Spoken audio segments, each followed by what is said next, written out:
Foco, foco. Ah, agora sim. Salve, salve, rap maníacos. Satisfação total em estar aqui com vocês. Eu sou o FF, o mascote oficial do Rap Total Podcast. E aí, vocês estão preparados para receber os nossos convidados? Diz aí pra mim, seus figura. Enquanto nós não começamos a nossa transmissão, peço por gentileza que vocês inscrevam-se no canal, ative o sininho de notificações e deixe o seu like.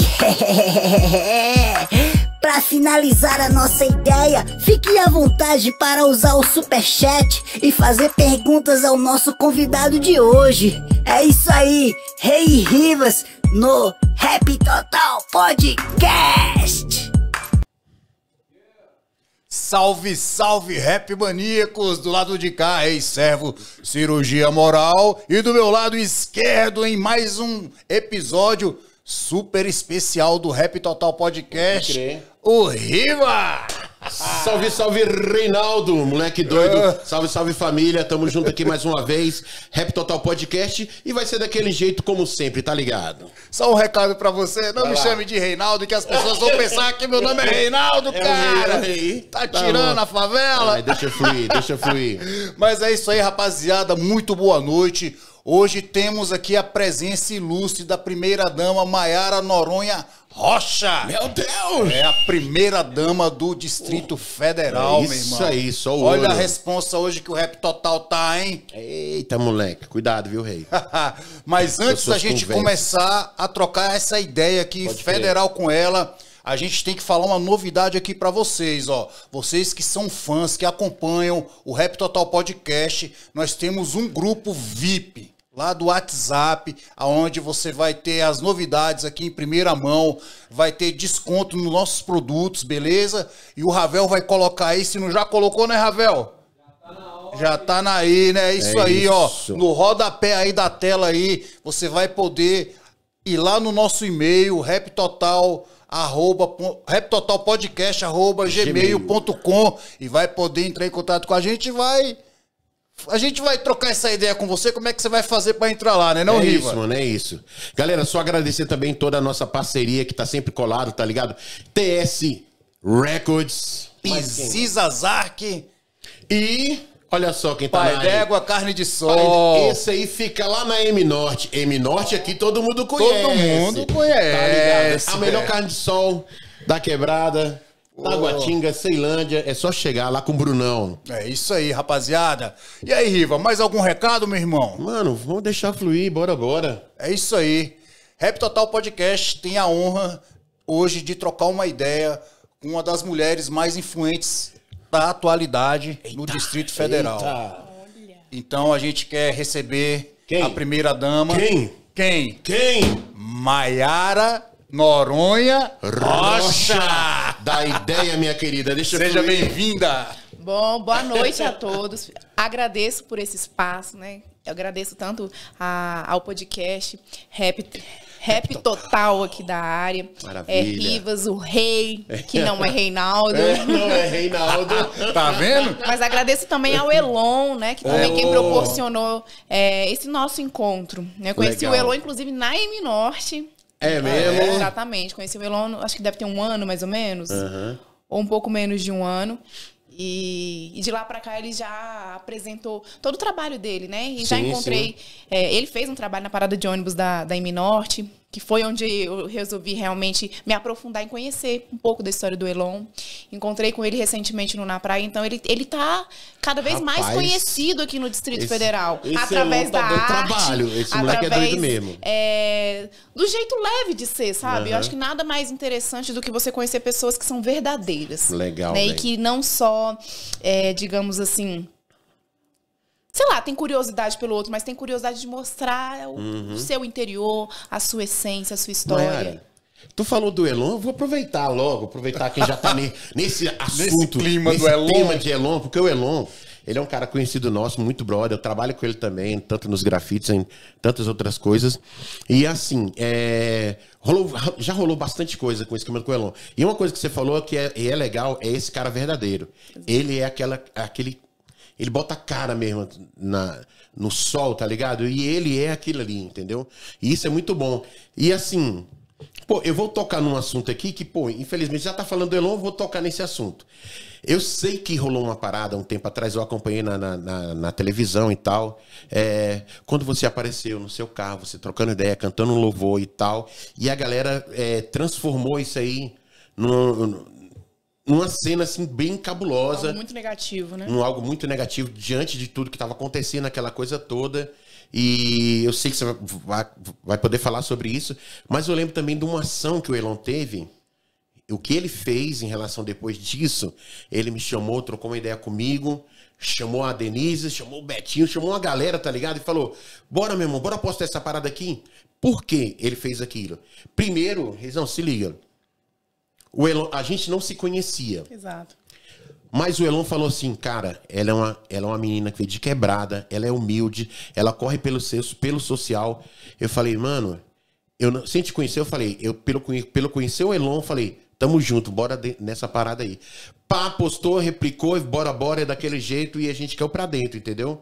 E assim, hoje te conhecendo, a gente entende todo esse processo, tá ligado? Eu queria que você falasse um pouco sobre isso aí também, cara, porque a gente realmente caiu pra dentro, falou, pô, então bora, mano, bora ver o que vai dar isso aí. Exatamente. Esse vídeo eu postei porque, na verdade, eu sempre faço essas postagens do dia a dia. Uhum. Então, pra quem me acompanhava, nada daquilo ali era surpresa. Então, todos os dias que eu ia descer no meu ambiente de trabalho, eu chegava dirigindo, faço isso, chego dirigindo, abro a porta do carro e falo sobre algum tema. Uhum.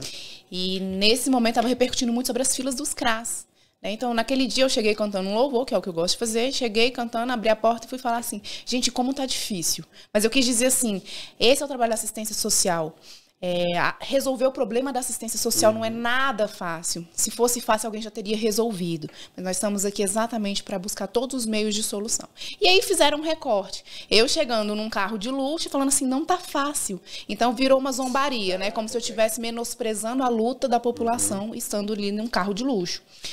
E, na verdade, foi feito de uma forma muito maliciosa. Porque nesse mesmo dia, né, nessa postagem do Instagram, eu fiz essa postagem em seguida, logo em seguida, tanto que está na parte ainda dos destaques, uma explicação para a população do que a secretaria estava fazendo naquele momento para resolver esse problema histórico que sempre existiu, que foram as filas dos CRAS em todos os estados brasileiros.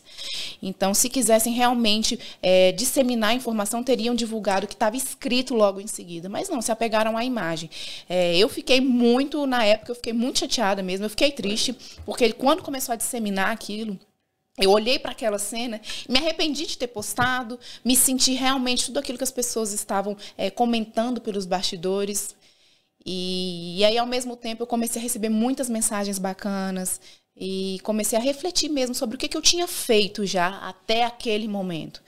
Então, assim, só eu sei das lutas. Então, quando a gente fala aqui da M Norte, eu sou da M Norte. Então, quando alguém olha para mim e fala assim, ela nunca sabe, ela jamais vai saber o que é uma dificuldade, né? Ela tá ali dentro de um carro como esse e falando que a vida tá difícil. Eu sei o que é a vida difícil. Eu sei da onde eu vim. Eu posso hoje estar num cenário completamente diferente do que eu vivi no passado. Então, eu estou numa posição privilegiada. Mas eu jamais esqueci de onde eu vim, quais foram as lutas, quais foram as minhas críticas. Eu acho que o que eu mais me apego é porque um dia eu fui aquela que criticou o poder público. Um dia eu fui aquela que reclamava dos ônibus que eu pegava, da superlotação. Um dia eu fui aquela que reclamava da assistência social. E aí a vida, ela acabou girando. E hoje eu estou numa posição em que eu poderia simplesmente me manter inerte, ou seja, me manter parada dentro de casa, vivendo a minha vida tranquila, ou eu poderia me arriscar a resolver um problema que eu vivi também no passado. Então, assim, eu não estou na assistência social por ser somente a esposa do governador. Obviamente, a indicação ela é política, mas eu estou ali porque existe, sim, eu tenho gabarito, eu tenho estudo, eu tenho capacitação técnica, eu já trabalhei para vários sindicatos de pessoas, de profissionais que sempre tiveram muita dificuldade. A minha vida é praticamente inteira ali, acho que desde os meus 15, 16 anos, foi fazer também trabalhos sociais. Ah, mas trabalhar na Secretaria de Desenvolvimento Social não é um trabalho voluntário. Não é fazer o primeiro damismo, como eu sempre recebi crítica. Então, esse vídeo que repercutiu muito aqui no Distrito Federal, na verdade, ele é uma extensão do que eu venho sofrendo desde o dia que eu tinha assumido a secretaria. Então, desde o primeiro momento, houve muita crítica do que ela está vindo aqui, é para fazer o primeiro damismo, que é o quê? Fazer só, assim, perfumaria. Entregar cesta básica, se juntar com as amigas e entregar brinquedo. As pessoas achavam que eu estava indo ali para fazer isso. E a gente fez a maior revolução na assistência social. Então, eu sei que quem está nos acompanhando aqui pode ser que sejam pessoas beneficiárias de programas governamentais, beneficiários da política de assistência social, pessoas que estão tentando ali, né, um atendimento aos nossos CRAS. Então, eu saí ontem, né, da secretaria e... Enfim, falei sobre isso nas redes sociais, mas hoje eu não vou fazer disso aqui uma propaganda de prestar contas do que eu fiz na secretaria. Mas eu preciso fazer isso por mim, sabe? De olhar para a minha história e falar, valeu a pena estar ali? A minha presença ali fez a diferença na vida das pessoas? Aquela menina que cresceu lá na Norte teria orgulho da mulher que eu sou hoje? E hoje eu posso dizer que sim. Então, assim, eu sei das dificuldades, eu sei exatamente quais são as lutas dessas pessoas que estão procurando ali as portas dos CRAS. E eu não me atrevi a entrar, a receber toda essa pedrada à toa. Nem eu imaginava que eu seria tão forte como eu fui. Ah, mas Maiara, você está falando isso aí só por conta dessa crítica? Não, porque eu estou há mais de 2 anos e 4 meses recebendo crítica todos os dias. E eu não precisaria. Se eu não tivesse assumido a assistência social, eu não estaria recebendo essas críticas. Por quê? Porque eu não teria a obrigação. Então, eu puxei para mim. Eu peguei e falei, o problema da fome aqui no Distrito Federal, a dificuldade das famílias aqui do Distrito Federal, agora tem uma mãe. Se forem para culpar, existe um sistema brasileiro culpado por isso. Mas aqui no Distrito Federal, a mamãe vai cuidar. Legal. Então, assim, eu posso não ter resolvido o problema da assistência social, mas eu, de fato, eu fiz sim a revolução junto com uma equipe que eu formei.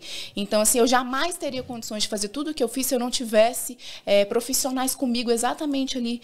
E toda a rede de servidores ali da secretaria, debruçados num único propósito: atender, acelerar o atendimento, tirar as pessoas da invisibilidade. Que eu acho que se for para concentrar no que eu fiz de destaque, se for para falar em um ponto, eu tirei pessoas da invisibilidade, pessoas que jamais foram contabilizadas. Estou falando de pessoas em população de rua, nunca foram contabilizadas, identificadas.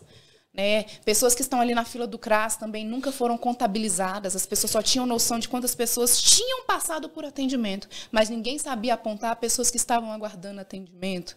Então, hoje é uma dura realidade que a gente tem para olhar no papel e falar, nossa, são muitas pessoas. Mas a gente que conseguiu tirar da invisibilidade. Então, a minha passagem pela assistência social foi uma passagem de trazer à tona os problemas, mostrar às pessoas e, a partir dali, construir políticas públicas. Eu falo que a assistência social ela foi uma até abril de 2020 e ela é outra desde abril de 2020. Legal. A partir de agora, a gente consegue traçar políticas públicas. Mas acho que eu não vim aqui para isso. Eu vim aqui para tentar mostrar e falar com quem está nos acompanhando. Então, assim, a gente está vivendo um cenário em que existem muitas meninas, muitas mulheres ali tentando se reinventar num pós-pandemia. Então, quando a gente fala de um podcast, o podcast também tomou uma proporção muito gigantesca na pandemia. Então, vamos incentivar pessoas, vamos principalmente enaltecer as pessoas. Esse episódio do carro mexeu muito comigo na época. Eu fiquei arrasada. Eu me senti exatamente aquilo que as pessoas estavam tentando falar que eu era. Mas depois a gente respira, faz uma retrospectiva, analisa tudo que eu já passei. Enfim, hoje eu tô aqui com vocês. Então, assim... Cara... Nem tudo que vem pra te derrubar, te derruba, né? Muitas vezes te levanta. Então, através desse episódio aí, eu consegui enxergar realmente. Ninguém ataca pedras em quem não é visto, né? Então, se foram criticar de alguma forma ali, querendo fazer chacota, falando que eu estava menosprezando a luta da população, se eu estivesse menosprezando, eu jamais teria ido para assistência social. Eu estaria em qualquer outro lugar, menos na assistência social. Verdade. Cara, eu tô aqui prestando atenção aqui, tô viajando aqui que a gente tá praticamente numa reunião de bairro, né? Né, velho? Porque nós somos todos ex-moradores da M-Norte. Cara, nosso esquema forte foi na M-Norte. A M-Norte, a gente começou lá, a nossa carreira. Qual é a quadra? Qual a quadra? 38 e 36, né? 36, morei na 36 também. Que massa. Pô, e a M-Norte pra gente é uma referência muito forte, né? É um marco. Sim. Na nossa vida, assim, em relação à nossa carreira e tal, a M-Norte faz toda a diferença. Por isso que a gente aproveita e manda aquele salvão mesmo, original, pra toda a galera da M-Norte. Sempre com muita consideração. Maiara, você falou das filas aí, né? As filas, elas sempre existiram, né? Tal, no CRAS, e a gente notou, né, que aconteceu algo no Brasil inteiro que, de repente, pessoas começaram a dormir nas filas, né? Isso não existia antes, pelo menos que eu me lembro, não. De dormir. Sempre existiram. A minha primeira entrevista foi para a TV Record. Então, a minha nomeação saiu e no dia seguinte teve já a primeira entrevista que eu dei para a Record.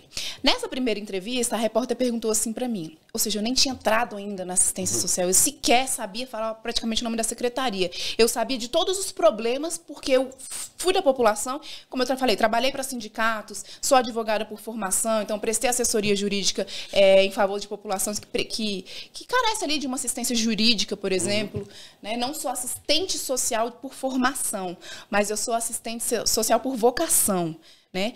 E naquela época eu falei assim, ela falou, qual é a sua vinda para cá, qual é o seu foco nesse momento? Eu falei, olha, eu quero resolver o problema dessas filas que a gente sempre viu aqui no Distrito Federal, eu quero tirar as pessoas da invisibilidade, mas principalmente dar atendimento para essas pessoas.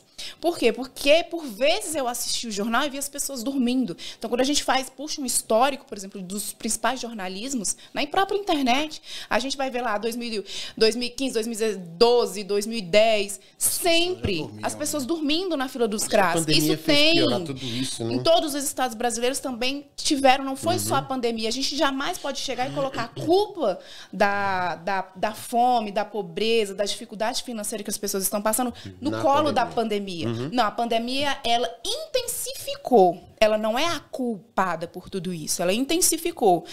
Fora isso, aí eu vou falar do Distrito Federal. Além do que já existia, além da pandemia, hoje nós também temos uma gama de ofertas de serviços, de programas, de benefícios. Além disso, também teve o aumento do auxílio no governo federal. Então, as pessoas começaram a procurar por questão de prazo. Tem o prazo para fazer se inscrever e ser beneficiário do Auxílio Brasil. Cartão prato cheio não existia, DF social não existia, cartão gás não existia. Então, assim, esses programas não existiam. Então, as pessoas só procuram onde tem. Como é que as pessoas também iriam procurar algo que não existia?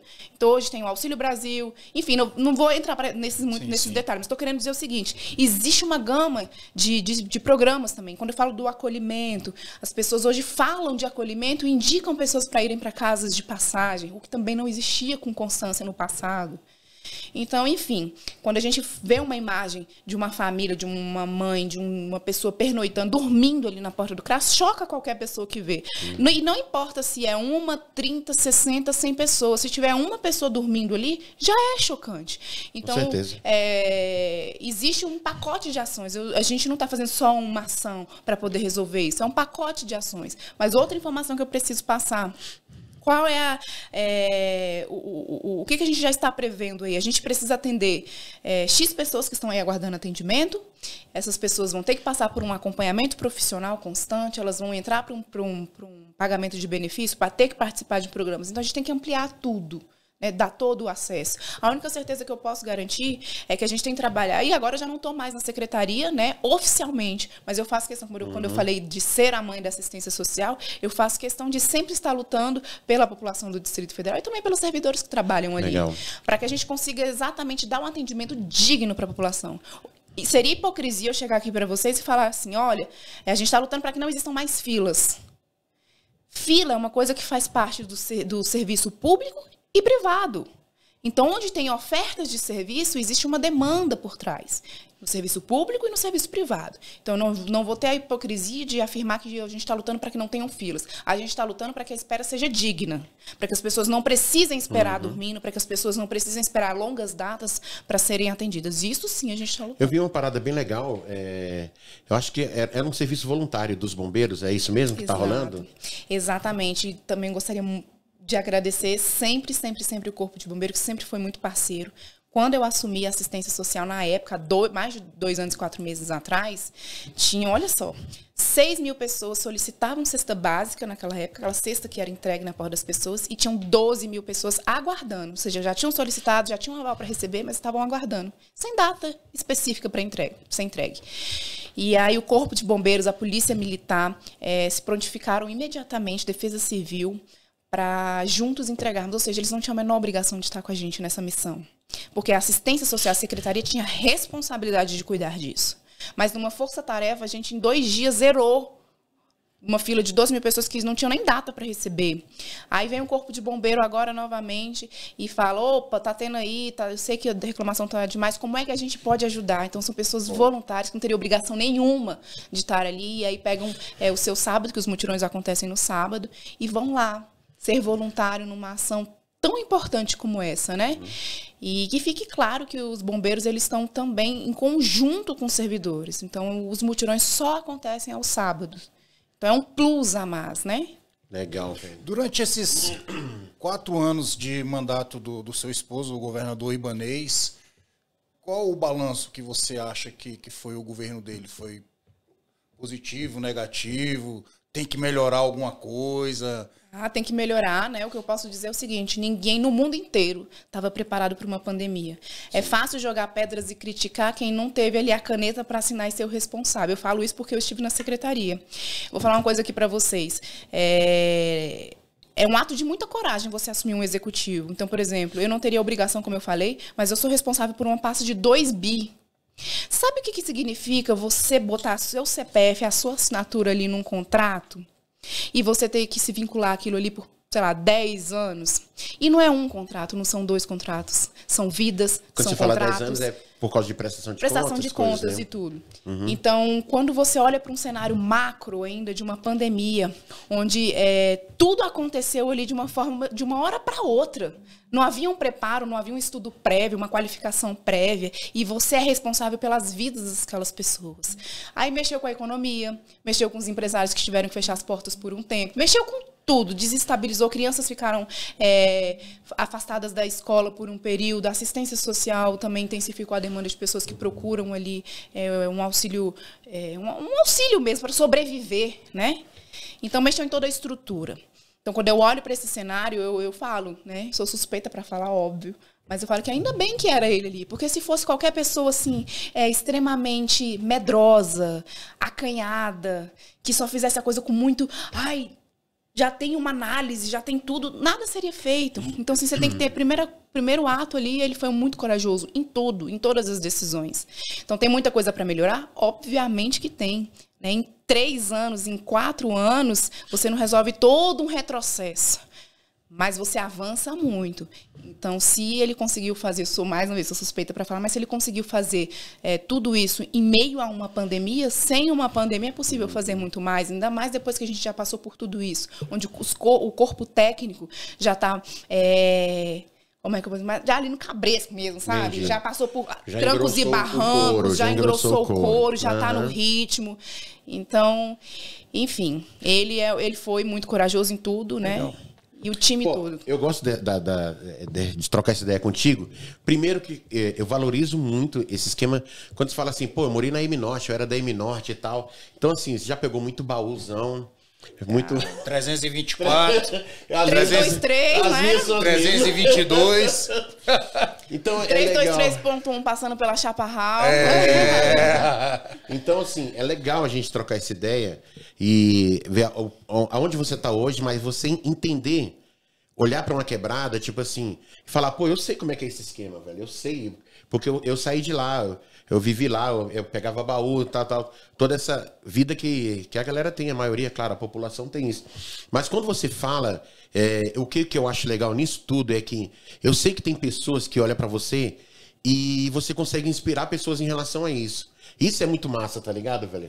Então a gente valoriza muito essa parada aqui, velho. Entendeu? E assim, né? Rapidamente, para assumir uma pasta dessa, nada melhor do que alguém que realmente veio da periferia. Que sabe os problemas, né, mano, ali do dia a dia e tal, do que uma pessoa que só de ver, né? Ver não é sentir na pele. Exato. Né? Então, assim, é uma coisa que realmente eu acho que são pontos positivos para você, né? Dentro da sua visão ali da pasta. Não, e outra coisa, eu sou uma brasiliense nata. Por quê? Além de ter nascido aqui, mesmo em Brasília, meus pais são 2 servidores públicos. Então, assim, meio que é uma tradição, praticamente, né? Não todas as pessoas são, mas um grande número. A nossa cidade tem uma marca que é o funcionalismo público. Grande parte da nossa população tem um histórico de serviço público. Então, por exemplo, os meus pais são servidores públicos hoje aposentados. Meu pai do governo federal e minha mãe da Secretaria de Saúde, então GDF. Sou filha única, então, via de regra, a gente não passava necessidade, mas a gente tinha um aperto de viver com as contas apertadas. Então, assim, sempre fui, em toda a minha trajetória escolar, aluna de escola pública. Então, e não me sinto nem um pouco prejudicada, nem nada, assim. Eu disputei em pé de igualdade com amigas minhas que estudaram nas escolas mais caras aqui do Distrito Federal. Então, não tive nenhuma dificuldade em passar no vestibular, tá? Que foi particular, uma universidade particular, mas passei na OAB, uma prova que é considerada muito difícil. Mais de 1 ano e meio antes de me formar, então no 9º semestre da faculdade, em condições, e se for para comparar, amigas minhas que estudaram em faculdades muito mais destaques aqui no Distrito Federal também não conseguiam passar na época. Então, o que eu estou querendo dizer para quem nos acompanha? Não é o fato de ser escola pública, não é o poder aquisitivo, não é o local onde você mora, não é o meio de transporte que você pega que define a sua vida. O que define a sua vida é a sua dedicação. Ai, mas aí eu vou entrar porque eu já recebi. Ela fala que venceu na vida, na verdade ela casou com um homem rico. E aí vamos falar do homem rico. O homem rico tem a mesma história que a minha. É filho de 2 servidores públicos. Caraca. Também viveu com grande dificuldade, tanto que teve que ficar um tempo no Nordeste, né? Ele foi para passar uma temporada por diante de uma dificuldade. Também não estudou nas melhores escolas ou nas melhores, enfim. Lutou para ter o que ele tem. Então, assim, a nossa história não é diferente. Né? Com certeza eu casei com ele numa fase da vida dele que ele já estava com um equilíbrio financeiro, já estava muito bem. Né? Mas e é o que eu falo, se eu fosse uma pessoa crua, se eu não tivesse qualificação, capacitação, condições, eu não estaria, por exemplo, sustentando uma assistência social, eu não seria advogada, eu não teria auferido todos os benefícios profissionais que eu tive em relação à minha trajetória. Então, assim, desde quando eu me formei na faculdade, que eu já formei com a AB, eu sempre tive ali, participei de 2 escritórios, fui associada de 2 escritórios de advocacia no começo, depois fui para um grande escritório, depois fui para outro grande escritório, saí, abri o meu escritório, trabalhei para vários sindicatos aqui no Distrito Federal. Eu tenho uma bagagem profissional. Já vi que o couro tá grosso. Então, para todo mundo, em relação aos ônibus, Riva, pegava esses ônibus. Então, vamos falar da época da escola, que na época a escola boa. Por vezes, eram 5, 6 greves anuais, que a gente tinha que subir a aula, sei lá, a 5ª série subia a aula com turma da 8ª, que você nunca tinha nem visto aquele conteúdo, mas você juntava a turma, porque não podia deixar as crianças sozinhas. Ao mesmo tempo, quando faltava o professor da primeira aula, que todo mundo sabia, olha que nem tinha WhatsApp, mas era a rádio corredor. A gente já, por exemplo, ia... não pode falar isso, né? Mas matava a aula no Parque da Cidade. Isso aqui é professor. Então, assim, eu sei exatamente o que significa isso. Falta de professor, dificuldade e ter que se virar. Aulas de inglês, fiz no CIL, então muita gente vai me acompanhar, que é o CIL, CILT, CILG, né? Que tem paradas nas regiões. Então, enfim, foi uma luta que valeu a pena, que foi fator determinante, sim. Eu acho que quanto mais dificuldade você tem na vida, mais valor você dá a tudo que você, a todas as suas lutas, né? Muitos jovens, e hoje eu frequento aí muito essas regiões mais vulneráveis, as periferias, como vocês dizem, e eu vejo ali muita gente ainda sonhando assim, eu sonho em ser um jogador de futebol, então vamos lutar para ser um jogador de futebol, mas vamos estudar, porque vai que não dá certo a carreira de jogador de futebol, você tem que estar alinhado ali. Então vocês, por estarem assim, no mundo da música, muitos sonham em ir para o mundo da música, mas não tem o dom de ir para o mundo. Tudo vai tudo junto nisso aí, né? E aí acaba se desvirtuando ali. E a gente precisa falar, ei, jovem, seja o que for, se seu sonho fosse ser cantor, jogador de futebol, funkeiro, seja o que for, esteja preparado para ser isso. Mas esteja preparado para qualquer coisa. Eu falo isso muito para as mulheres. Eu jogo muito a minha situação. Se você escolher ser dona de casa, é uma escolha sua. Eu quero cuidar. E esse é o trabalho mais difícil que existe, viu? Porque homem não reconhece. Reconhece. Aqui tem homem que reconhece. Ou não tem? Tem. Olha, porque é o trabalho mais difícil, é manter uma casa ali organizada, os filhos bem cuidados, né? Então, assim, se você quiser fazer isso, se você escolheu isso, faça com muito amor, mas esteja preparado, porque a gente não sabe o dia de amanhã. Então, esteja preparado para qualquer coisa. E aí eu falo e cito muito meu exemplo, né?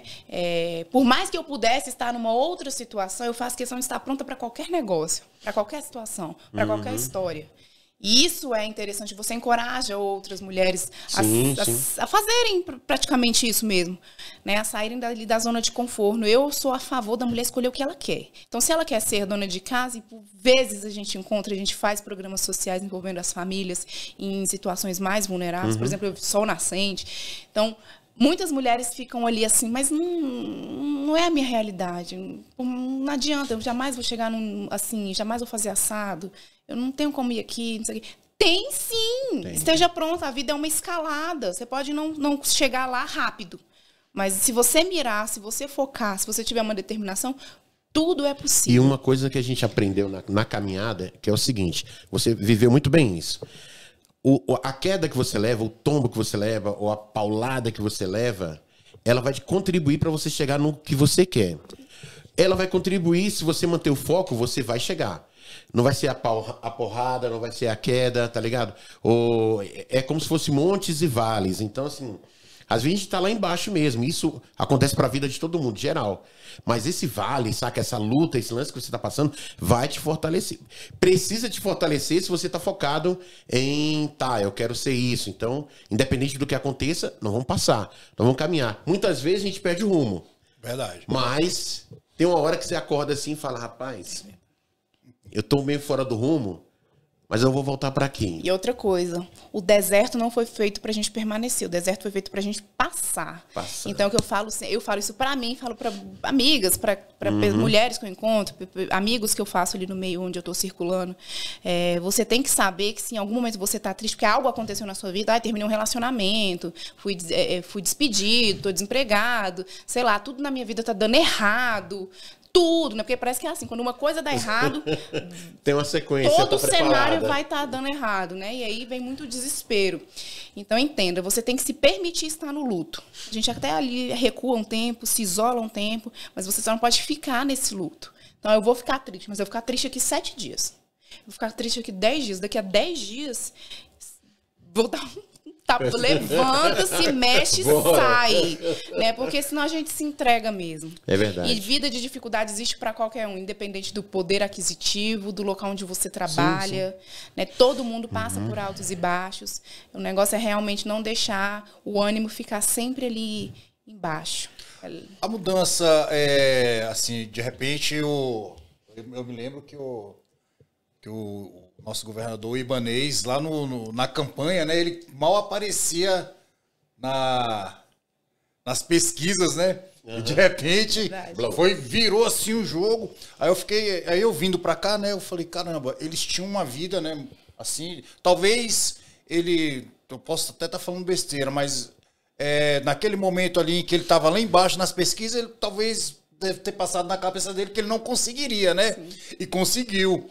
Essa mudança foi muito drástica, assim, para vocês? De um dia você ser apenas a Maiara e no dia 1º de janeiro você já ser a primeira-dama do DF? Olha, agora eu vou te falar. O Ibanez, ele nunca duvidou, não. Eu cheguei em algum momento, eu ficava... Vou falar aqui, quando a gente foi na convenção de 2000, no caso era 2018, né? Convenção de 2018. A gente foi na convenção onde ia oficializar a candidatura dele. E aí a gente chegou lá e anunciaram, nosso pré-candidato, governador Ibanez Rocha. E as pessoas gritaram o nome de outro candidato lá, a deputada, eu acho. Fulano. Na convenção do partido? Na convenção do partido. Aí eu falei... Seus traíra. Não, eu pensei assim... Não é porque traíra, é porque as pessoas não conheciam. Não é foi mal, galera. Não é traíra, não. Não é traíra, não. É porque sequer sabiam quem era. Então, no dia daquela convenção, eu falei... Minha nossa, onde ele tá se metendo? E ele com o ego lá em cima, né? Ele, em momento nenhum, duvidou disso. Olha só. E ele sempre foi muito estrategista de falar assim, não, na próxima vai ser assim, daqui a uma semana, assado. E parece que as coisas acontecem no dia que ele ia falando. E foi indo, e ele foi crescendo. A gente saía para fazer campanha no começo, era só eu, ele e um amigo dele. Só, não tinha mais ninguém. Ninguém queria ser vice, ninguém queria apoiar, ninguém queria nada. Aí quando a coisa foi acontecendo, foi fluindo, aí foi tomando aquela multidão e as pessoas foram aparecendo. E aí ali eu comecei, falei, nossa, cara, não é possível. É muito doido. Porque realmente assim foi uma coisa surpreendente. E a vida mudou. Na verdade é o seguinte, você passa a ser culpado e responsável por tudo, né? Então você a vida pública, ela meio que não te permite ter a liberdade que você tinha. Liberdade, acho que se eu puder resumir isso, você perde a liberdade. Liberdade, muitas das vezes, de ser quem você era, de fazer o que você fazia. Tu falou uma parada que é cabulosa, que é tipo assim, quando a gente tá fora, igual você falou, né? Eu não estava no governo, então eu era aquela pessoa que reclamava. E eu buscava ali, mas será que é possível se o pessoal não asfalta a minha rua? Ou não tapa esse buraco? Coisas desse tipo. Quando você entra, aí a galera vai falar com você agora. Aí, entre aspas, que você vai falar assim, gente, vamos tapar aquele buraco? E parece que existe um negócio chamado burocracia, que a galera pensa que é assim, que você tá lá dentro, então agora tudo vai acontecer. Ser relâmpago, vai se resolver todos os problemas. E aí você entra num processo que você entende que, caramba, velho, não é tão fácil assim. Não é tão simples. A gente entende que se todos que estão lá dentro começar realmente a lutar por melhorias, a coisa vai melhorar mais rápido. A gente sabe que tem gente que lá dentro que, não tá, tinha uma preocupação, mas hoje não tá mais tão preocupado. A gente sabe também que tem pessoas que estão lá dentro, e dá o sangue, dá a vida por aquilo ali para que as coisas melhorem na área de onde ele veio, ou, sei lá, no próprio Distrito Federal, né, cara? Você passou por isso, de estar lá dentro agora e a galera falou, Maiara, e agora?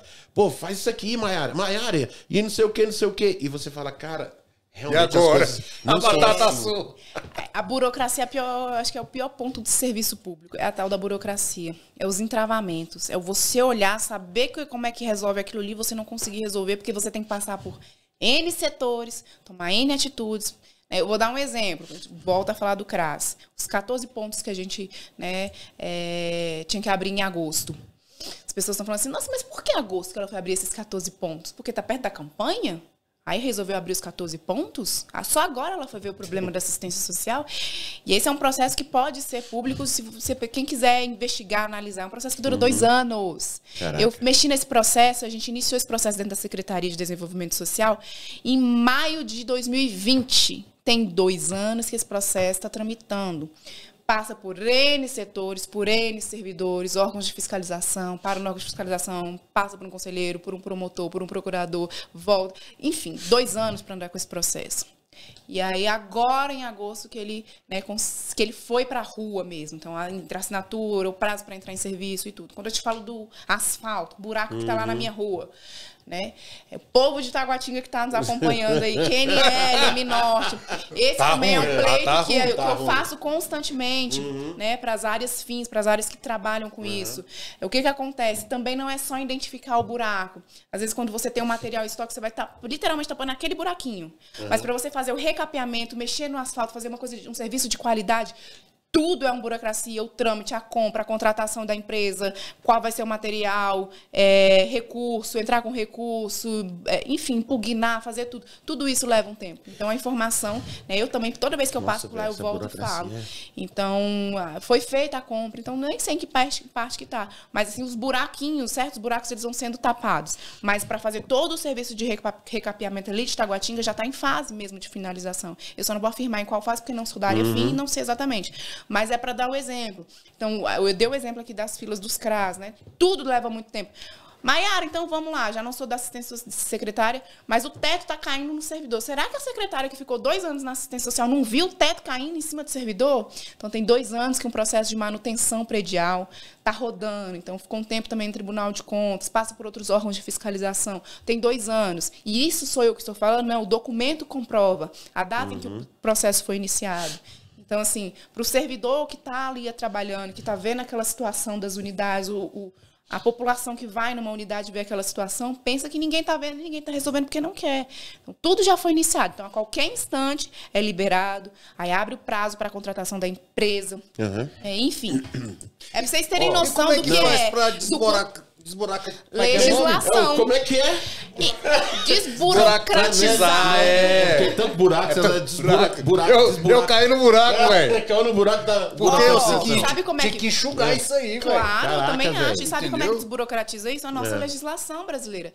Ao executivo, o que é executivo? O governador, os secretários, quem trabalha ali nos órgãos públicos assinando e falando, vamos tapar esse buraco, vamos fazer isso daqui. Todo mundo que assina ali está executando algo. Mas ele tem que cumprir uma regra. Então, quem move o nosso país, a nossa cidade do Distrito Federal, são as leis. Tudo é com base na lei. O serviço público ele é pautado na legislação. Então, a gente está num cenário que as pessoas discutem muito, ainda mais que a gente está aqui agora falando no meio de uma eleição. As pessoas falam muito de presidente e governador. E muita gente não lembra quem votou para deputado nas eleições passadas. A base da nossa cidade, do nosso país, está no legislativo. Então, você tem que saber quem você vota para deputado, porque essa pessoa vai ser responsável por editar leis. E pouco importa um deputado que chega aqui e fala assim, mas eu, no meu mandato, fui responsável por 23 leis. 23 leis que prestam ou 23 leis inúteis que só burocratizam mais o nosso serviço? Caraca, então, é melhor que seja ali o autor de uma lei, mas seja uma lei que transforme para melhor a vida da população, do que 60 leis que não mudam em nada e às vezes só piora ali a situação do povo brasileiro. Legislação do SUAS. Quando essas leis são aprovadas, elas têm que ser cumpridas? Se passou por todos os trâmites das casas legislativas, tem que ser cumprida. Tem que ser cumprida ou ela vai ser questionada no judiciário. Tantas leis, né, mano? Nós temos muitos deputados. Então, é isso que eu estou falando. Então, assim, não adianta você também se apegar ao discurso de que aquele deputado foi o responsável por, como eu falei, centenas de leis. Eu fui responsável por uma lei. Mas sabe qual foi a minha lei? A lei tal. Entendi. Aí todo mundo, nossa. Ou então, é alguém novo que está entrando na política. Qual é a sua visão? Por exemplo, assistente social, eu nunca vi em toda a minha história, que olha que não sou tão velha assim, mas eu nunca vi alguém abraçar com tanto afinco a assistência social como estão acontecendo agora. Então, se realmente aquele candidato se preocupa com a assistência social, que ele venha com propostas legislativas que também transformem. Por quê? Porque existe o SUS, do Sistema Único de Saúde, existe o SUAS, que cuida da assistência social. Existem legislações que determinam como vai ser o atendimento. Por que o atendimento é demorado? Então, como é que é um cadastro único? Eu posso fazer em 10 minutos? Não, um mínimo de 40 minutos, 1h30, 2 horas. Então, existe uma legislação que vai determinar o espaçamento da sala, como que tem que ser. Então, tudo ali já está alinhado. A atuação do servidor público que vai fazer aquilo ali já tem uma pré-história, que faz parte da nossa legislação. Então, se for para a gente desburocratizar como foi feito aqui, então como é que faz para acelerar logo a compra lá para poder botar para fazer o asfalto aqui da minha rua? Legislação. E essas coisas dos aplicativos, isso não rola? Como é que tá? Eu falo assim... Legislação, mas assim, eu também não vou tirar a culpa, não. Mas deixa eu ter concluído, porque daqui a pouco vão falar que eu tô jogando toda a culpa lá no Legislativo. Não! Eu estou querendo dizer que muita parte da burocracia existe por conta das leis. E que, claro, no Executivo tem que ter pessoas compromissadas e que tenham o quê? Coragem. Você tem que ter coragem, você tem que ter capacidade técnica, uma equipe técnica, extremamente técnica, que te dê todo o aval e toda a condição para poder fazer o asfalto sair rápido, para poder fazer a fila do CRAS andar de uma forma mais célere, para que as pessoas tenham condições de ter acesso a seus serviços sociais, enfim. Então, é uma somatória de ações, mas a base foi o que eu quis dizer, tá? Em relação a isso. Não que a culpa seja da lei. A culpa é de todos que estão envolvidos. O cara caiu lá do 13º andar... Ele leva uma semana, mais ou menos, para chegar no chão, porque é tanto documento. Tanto documento. Cada andar ele... Não, pera aí, volta. Vou passar aqui. E volta, não. O cara tem que ir em slow motion. Uma coisa que eu queria saber, por exemplo, vamos supor que o governador não se reeleja, ou se ele reeleger, quando acabar o outro mandato dele, que ele não pudesse candidatar novamente, você aspira seguir na vida política? Epa. Você tomou gosto? Polêmica, meu Deus. Solta a hora. Não, se puder falar. Logicamente. Eu falo que é polêmica porque eu recebo isso quase todos os dias. Ah, é? Agora você não vai ser candidata? Não, agora não. Eu não poderia. Na verdade, eu vou falar que é porque eu não quero. Eu não poderia ser candidata agora a cargos do DF. Então, por exemplo, vou dar um exemplo. Nunca digo para uma mulher que ela não pode. A mulher pode tudo. Então, assim, não é de bom tom eu ser candidata nessa campanha. Nem você, não me filiei nem nada. Mas, por exemplo, vou dar um exemplo. Se eu quisesse ser a terceira via do Bolsonaro, eu poderia. Se eu quisesse ser vice lá no governo federal, eu poderia. Então, não é que não pode. Né? Você não pode, por exemplo... regionalmente, né? Então, a superior até pode, mas menos que isso, não. Então, não é de bom tom e dentro do DF eu não posso concorrer a nenhum cargo eletivo. E antes eu não tinha a menor pretensão. Hoje eu já não sei do dia de amanhã. Eu não sei se quando ele sair do cargo de governador, se ele vai querer, e às vezes, por exemplo, não quero saber de política, mas não quero viver minha vida. Não sei o dia de amanhã. A única certeza que eu tenho hoje, que eu não tinha no passado, é que antes eu falava assim, eu não quero me envolver em política. E aí hoje eu já assumi, hoje não, que agora eu saí, mas assim, assumi uma secretaria, uma das secretarias mais difíceis de uma sociedade. E não vou falar só do DF ou do Brasil, é do mundo inteiro, cuidar do social. Então, assim, eu levei pedrada, paulada, bronca, crítica o tempo inteiro. Então, assim, o que é esse cenário político do executivo perante ali, eu não sei se um legislativo, uma Câmara Legislativa, a Câmara Federal, o governo. Então, assim, o que eu posso afirmar hoje, eu não vou dizer jamais que eu vou me candidatar ou eu não vou me candidatar um dia. O que eu posso dizer hoje é que hoje eu sei que se eu tive condições de assumir uma secretaria... Né? Eu tenho condições de encarar qualquer cenário político. Então, o futuro vai depender muito do que eu vou ver. Se eu quero viver minha vida tranquila, se eu quero voltar para a advocacia. Se quer dar um rolê na M Norte sem ninguém. Se eu quero dar... Exatamente. É verdade. Caraca, se eu quero ter a liberdade, né? De voltar e fazer o que eu quiser. E eu queria que você esclarecesse só um ponto aqui para o nosso público, porque como você assumiu uma secretaria, né? Explica isso.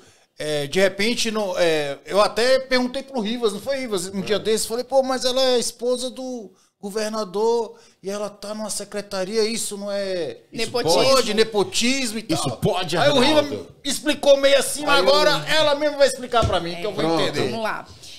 O cargo, ele é político. Ele não é só um cargo de confiança e comissão. Então, por exemplo, ele não está me nomeando para ser qualquer coisa no governo. É um cargo político. Tem livre arbítrio para você escolher quem vai ocupar aquele cargo político. Então, os secretários são cargos políticos. Então, isso não é nepotismo. O que acontece? Aqui no DF, pelo que eu sei, foi a primeira vez que a esposa de um governador assumiu uma secretaria. Né? O que já aconteceu, parece que em outro governador já tinha uma esposa que era servidora efetiva, acho que da saúde, enfim. Mas ela não assumiu a secretaria, ela continuou a vida dela do jeito que ela estava. Mas nunca aconteceu aqui no DF da esposa assumir uma secretaria.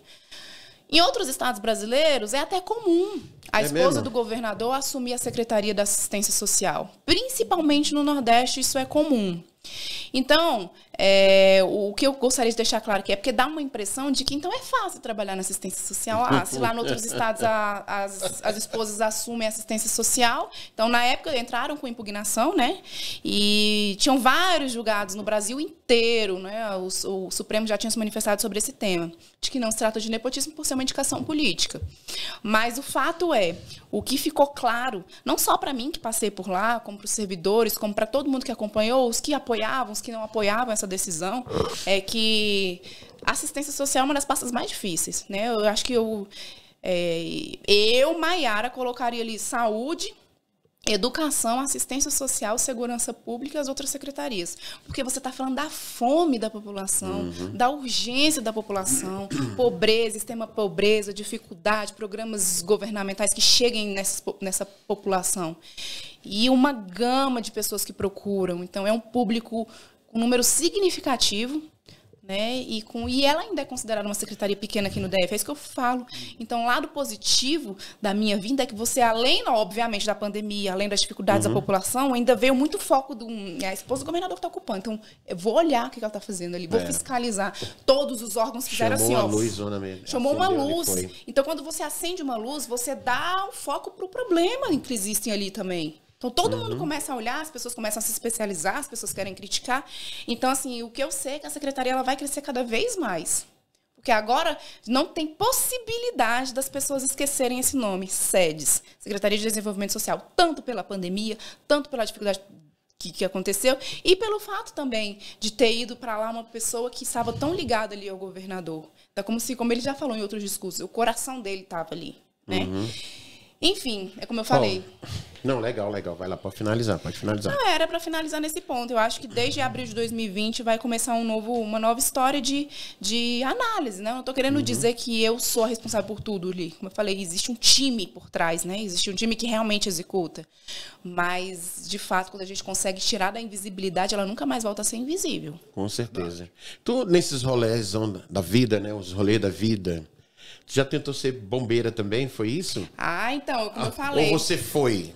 Eu sou, como eu falei, a brasiliense raiz. Né? Estudei em escola pública, pegava o transporte público, morava na IMNorte, filha de 2 servidores públicos, que almejava ser servidora pública. Então, quando eu estava na faculdade, meu pai começou muito a me pressionar e falava, vai acabar a sua faculdade, eu não vou bancar mais nada. Então, você se vira para passar num concurso público. E aí, eu comecei naquela época a fazer vários concursos públicos. E aí passei no concurso do bombeiro. Na época, foi na mesma época, estava ali tendo o concurso do bombeiro, Tribunal de Justiça. Eu já passei no do bombeiro também. É mesmo? E aí? Não caí pra dentro, não. Eu passei no do bombeiro e da PM. Olha aí que bacana. Eu entrei na Teste PM. físico, não? Não, eu entrei. Fui uns 3 anos lá e depois saí fora. Já era polícia, velho. É sério, eu passei nessas paradas e saí fora, porque a minha mente é outra. Cada um, mas vamos embora. Eu não fui bombeira, eu me sinto, né? Eu tenho um carinho super especial pelo Corpo de Bombeiro, eu falo isso o tempo todo. Às vezes gera até um mimimi ali na Polícia Militar, mas não é isso. É por quê? Porque eu tenho um histórico. Não é porque eu prefiro. Não, eu tive um porquê. Eu tenho algo que eu vivi ali. Então, mas sabe por que eu não entrei no bombeiro? Porque eu não passei no teste físico. Foi Você mesmo, acredita? Cara? Ixi, que treta. Mas, enfim. Que paia. Enfim. Teste físico. Mamão. Uma jovem. Mamão. Tava tudo lá, mamão com açúcar e isso aqui. Mas, assim, é isso que eu tô falando. Eu também fiquei arrasada, né? Imagina, meu pai ficou completamente decepcionado. Como que a filha dele passa em todas as etapas, passa em tudo, mas não passa no bendito teste físico. Decepção pro seu Mário, né? Mas tinha um motivo. Então, logo em seguida, foi um período que eu também me abati muito. Eu me senti uma incompetente. Falei, cara, como assim? Mas aí, logo em seguida, eu me dediquei mais. E, enfim, fui pra OAB, fiz a prova da ordem, fui pra advocacia. Legal.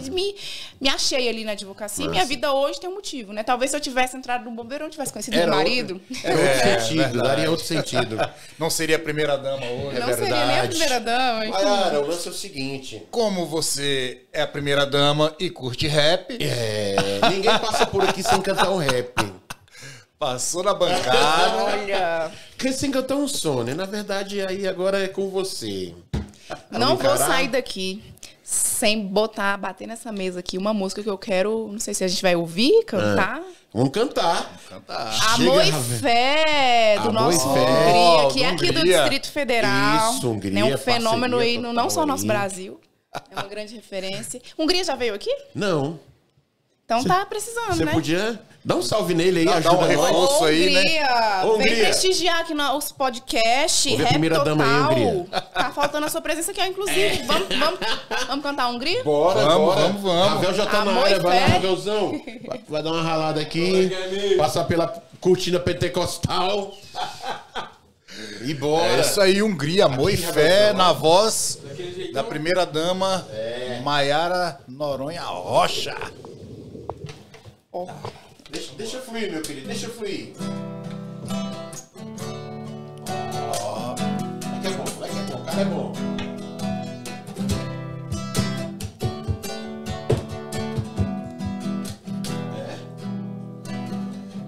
Peraí, vai chegar, tá chegando, calma. Tá vindo. Vou ter que tentar me ajudar aqui. Pode ir? Pode cantar. Tô aqui. Não, gente, a pessoa não sabe cantar, né? Tô aqui na sua frente meio bagunçado. Bora, gente, me ajuda, que eu também sozinho não sei não. Rolê do fim de semana passado. Nada é impossível, tudo é impossível. Quem só olha, não sei cantar não, vambora, gente. É mesmo assim, é coisa de outro nível. Eu e acho incrível quando você olha pra mim. Tá pra nascer um maloqueiro disposto a soltar o dedo só por causa dela. Aí, agora foi. Aí eu fico, até bate o desespero, quem sou eu sem ela? A fumaça e me abraça num conversível sem segurar minha mão. Até o radar tirou uma foto, se nós tivesse de moto não pegava não. Hoje nós bota é pra render. Veio só nascer, faça o que cê quiser. Nós inventar outro rolê de viver só com amor e fé. Abre uma letra aí. Ver o sol nascer, faça o que Deus quiser. Seja o que Deus quiser. Vamos lá. Se achar. Pode cantar outra música dele? Pode. Qual? Tem uma que fala assim, sentado na calçada. Como é que é?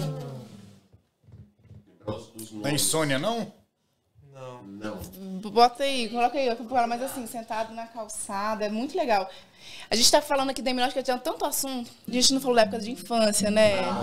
Descendo ali nas enxurradas, no papelão. Você estudou no 13? Ninguém adoecia, né? Era naquela época. O 13. Não, eu estudei no Taguatinga, eu estudei no SEAB, né, que era a antiga Ave Branca. SEAB. Já deu muito rolê ali naquele saco pra bagunçar, né, Reinaldo? Menos pra Vamos ver aí pra gente cantar. Vamos tentar aqui. Tem que lembrar o nome da música. Achar um nome. Gente, mas eu fui muito feliz na época das chuvas lá. Não, em 19... Era a nossa cara, né? Crescer ali. É doido. Ali, mano. Achou? Deixa eu falar. Deixa eu ver As aqui. principais músicas. É Amor e Fé também? Amor e Fé, né? É a segunda parte, né? É a segunda parte, né? Peraí, vamos lá aqui, ó. É calçada, conversa, besteira. Bora nessa parte, cadê? Peraí. Amor e Fé, então. Qual é a parte, Xuxa? É a segunda parte. Sentado na calçada.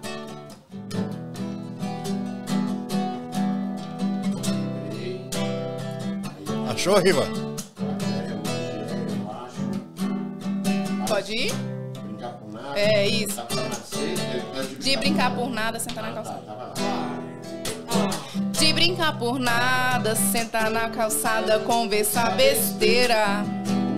A mente bagunçada, com várias paradas e nós de bobeira. Agora vai. De brincar por nada, sentar na calçada, conversar besteira.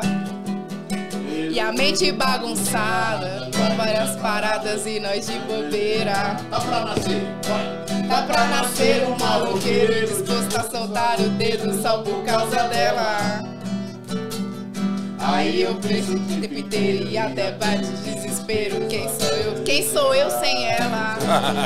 Eu danço Com a nossa fumaça. Mas na minha mão. Tá no Embromation já. Até o radar tirou uma foto. Se nós tivéssemos de moto, não pegava não.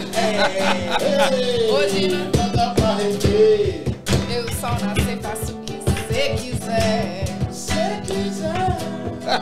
Agora a Hungria tá precisando estar aqui com a gente, né, pra cantar. Hungria, vai ter que vir aqui, mano. Pra gente... Primeira dama pediu, hein? Ai. Demais. Muito bom, viu, Mayara, ter você aqui conosco. É uma imensa satisfação. Total. Né? E o Rap Total é isso aqui. O Rap Total, a gente recebe convidados de várias áreas, né? E é muito importante a gente receber uma pessoa igual você, que é do social, que trabalha pelo social, né? E expor, né? Tudo isso que a gente ouviu hoje aqui, né, Riva? Pra gente poder entender os processos. A gente acha que é fácil resolver, mas não é, né? Então foi muito bom mesmo. Fácil é falar. Fácil é falar. O convite também está estendido para o seu esposo, se ele quiser vir aqui também. A gente troca uma ideia com ele. Contar a história dele, né? Isso, pô, é legal. E isso é bem legal. Porque a galera só vê o hoje, o agora. Não sabe da história, mano. Cara, a vida do cara, como ele fez pra chegar ali. Isso é muito bom, tá ligado? E como o Rei falou aqui, Mayara, satisfação total, tá ligado? Ó, fica firmona mesmo aí. Deus abençoe seus projetos, seus planos, tá ligado? Tua caminhada. E assim, mente muito aberta pra discernir tudo que tá rolando, tudo que pode rolar, tá ligado? Mas com a gente aí, ó, tamo junto daquele modelinho. Deus te abençoe mesmo, tá ligado? Que Deus nos abençoe, então que esse podcast aqui seja ainda, vamos dizer assim, um palco, sim, né, para que outras pessoas venham contar um pouco da sua história. Mesmo o principal, quando eu falei, é dar o encorajamento. Eu jamais teria, vamos dizer assim, a pretensão de falar assim que a minha história seja exemplo, mas que a minha determinação, sabe? Eu como eu falei, até às vezes até eu me surpreendo mesmo, assim. Mas o que vale nessa vida é a gente ser encorajador de outro. Então, é que mesmo quem está assistindo, se está passando por problemas, ainda assim, existem tantas pessoas que têm problemas maiores do que a gente, né? E eu gostaria de deixar sempre, assim, uma mensagem de fé, né? Foi amor e fé que a gente tocou aqui, mas é uma mensagem de fé, de esperança, de dias melhores. E, mais uma vez, eu vou frisar aqui, né? O deserto foi feito para a gente passar por ele, não para a gente permanecer nele. Então, para que Deus abençoe também a vida de todos vocês, da família de vocês, os filhos. E que da próxima vez a gente volte aqui para tentar intensificar um pouco mais sobre a infância. Eu falei que faltou falar das nossas brincadeiras ali. Pô, cara, isso aí que é o doido. Né? Ia ser muito legal, porque a gente ia relembrar muita coisa aqui. Exato. Mas é doido. Mas eu volto se vocês abrirem as portas. Portas totalmente abertas. Aberta para receber você aqui. E trocar ideia sobre a M. Ô, lugar bom. Ô, lugar bom. Ô, lugarzinho bom. Os melhores saíram dali, hein? É isso mesmo. Olha, eu falei aqui uma curiosidade. Eu falo assim, eu fui moradora da M-Norte. O Ibanez não morou na M-Norte. Mas ele tinha uma tia, um primo que morava na M-Norte. Olha só. É mesmo, então cara? ele ia todo sábado pra M-Norte. Então, por isso que eu tô falando, gente. M-Norte é pequenininha, né? Mas há uma concentração ali onde você vai. Tem alguém ou que era da M-Norte, que conheceu alguém da M-Norte. Enfim, é o coração de Taguatinga. Ah, com certeza, M-Norte. É verdade. Pô, galera, muito bom, muito bom. Bom mesmo. Vai lá. Pois é isso mesmo. A gente, mais uma vez, agradece aí a sua presença. E a gente vai finalizando mais esse... Agradecer também Rap toda Total, a equipe. A equipe, Toda a equipe que tá presente aí, mó galera. Nuxa! Salve, salve! A Nuxa é famosa ali também na quebrada, viu? Rapaz, a Nuxa... A galera só fala da Nuxa. Então, eu falei da M-Norte, mas eu também fui moradora da QNL. A Nuxa também, a gente se conheceu ali, praticamente, sendo também. vizinhas. A gente também já passou ali pela L-Norte também. Ixi, ali tem história pra contar. Muito bom, muito bom. Então é isso, Mayara. Muito obrigado pela sua presença. E a gente vai ficando por aqui. Hoje vocês puderam ver a primeira dona cantando um rap, mano. Periferia total, né? Aquele modelo, ó. Segue firme, humildade sempre. Bora pra cima. Isso vocês só veem no Rap Total Podcast, beleza? É isso aí, família. Obrigadão por tudo. Muita paz. Deus abençoe geral. É isso aí. Deus abençoe. Valeu! Bate na mesa aí, mano. Bora!